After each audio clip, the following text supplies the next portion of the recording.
ইস্টবেঙ্গলের ষষ্ঠ বিদেশি প্লেয়ার হেক্টর ইউসতেকে নিয়ে কিন্তু এবার মুখ খুলল ইস্টবেঙ্গলের শীর্ষকর্তা।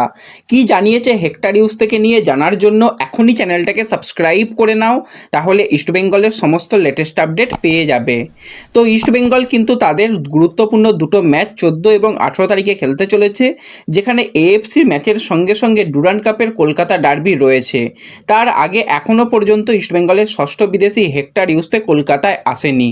তো সেই নিয়েই কিন্তু ইস্টবেঙ্গলের শীর্ষকর্তা আজকে জানিয়েছে এটা কিন্তু একটু সমস্যার ব্যাপারই হয়ে দাঁড়াচ্ছে। এখনও পর্যন্ত হেক্টর ভিসা পায়নি, চেষ্টা চালাচ্ছে হেক্টর কিন্তু খুবই যে যত তাড়াতাড়ি ভিসা পাওয়া যায়, কিন্তু ভিসা ছাড়া কিন্তু তাকে আনা সম্ভব হচ্ছে না। ম্যানেজমেন্ট কিন্তু রেডি রয়েছে যত তাড়াতাড়ি তাকে নিয়ে আসা যায় তার টিকিটের ব্যবস্থা করা রয়েছে, কিন্তু ভিসাটা হাতে না পাওয়ার জন্যই কিন্তু একটু সমস্যা হচ্ছে।